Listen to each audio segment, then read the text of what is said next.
آج ویو 360 میں ملک سے باہر دہشت گردی کے اسباب ڈھونڈنا کیا دہشت گردی سے نمٹنے کی مؤثر پالیسی ہے، جانیں گے آج کے شو میں۔ کسی بھی ملک میں دنیا میں جب کوئی جو انٹرنل گڑبڑ ہوتی ہے اس کے لیے بڑا آسان ہوتا ہے آؤٹ سائڈرز کو بلیم کر دینا۔ میرے خیال میں اس کے ذمہ وار ہم خود ہوتے ہیں۔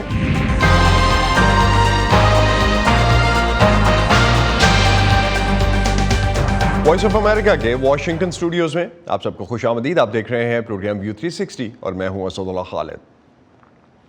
گزشتہ ہفتے پاکستان کے نگراں وزیر اعظم نے کہا کہ عسکریت پسند گروہ پاکستان کی سیکیورٹی فورسز پر مسلسل اور زیادہ خطرناک حملے اس لیے کر رہے ہیں کیونکہ ان کے پاس افغانستان میں امریکہ کی فوج کا چھوڑا ہوا اسلحہ ہے جسے وہ ان حملوں میں استعمال کر رہے ہیں۔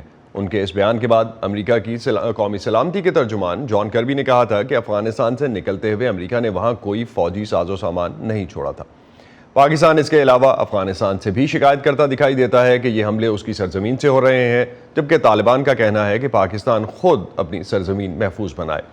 یہ بحث اپنی جگہ، لیکن پاکستان میں دہشت گردانہ حملوں میں مسلسل اضافہ ہو رہا ہے اور کئی ایسے علاقے جو اس سے پہلے پرامن تھے وہ بھی اب ان حملوں کی زد میں ہیں۔ چترال اور گلگت بلتستان اس کی تازہ مثالیں ہیں۔ کالام تک میں کالعدم ٹی ٹی پی کے حق میں وال چاکنگ ہو رہی ہے تو پاکستان کی سیکیورٹی کے مسئلے کا دیرپا حل کیوں نہیں نکل پاتا؟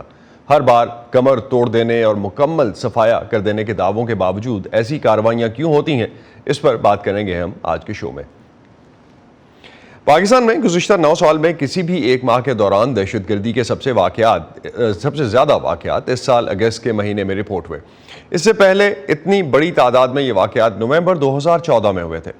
Pakistan institute for conflict and security studies کے اعداد و شمار کے مطابق گزشتہ ماہ ملک بھر میں 99 حملے ہوئے، جبکہ کالعدم ٹی ٹی پی نے 147 حملوں کا دعویٰ کیا ہے۔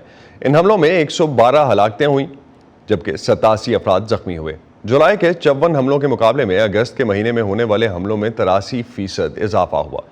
اگست میں ہونے والے 4 خودکش حملے خیبر پختونخوا میں ہوئے، جبکہ اس سال کے دوران پہلے 8 ماہ میں ہونے والے 22 خودکش حملوں میں 227 افراد ہلاک اور تقریباً 500 زخمی ہوئے۔ خیبر پختونخوا میں سیکیورٹی فورسز کو بنیادی طور پر کالعدم ٹی ٹی پی اور اس سے علیحدہ ہونے والے گروہوں نے نشانہ بنایا اور ان میں سے کئی حملوں کی ذمہ داری بھی قبول کی۔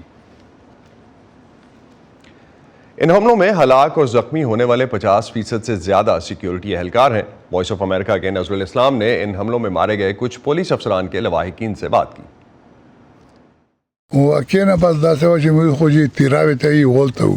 میں وادی تیرا میں تھا اور اس واقعے کی اطلاع ٹیلی فون کے ذریعے ملی کہ طیب شہید ہو گئے ہیں، جس کے بعد خاندان کے دیگر افراد کے ہمراہ ہم باڑہ آ گئے۔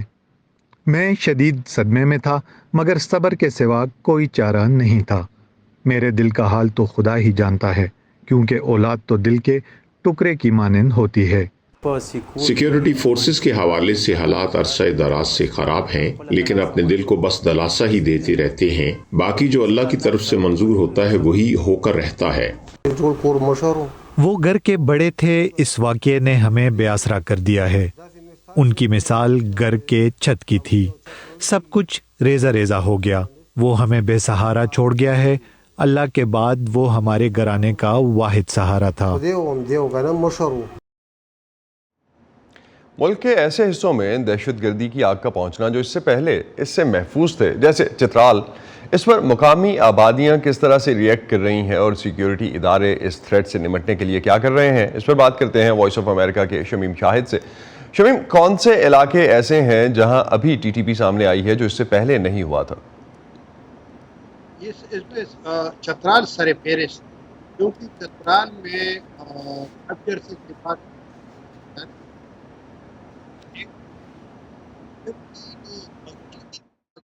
تو گلگت کی واقعات کی جو ہے نا وہ کچھ اور شکل ہے۔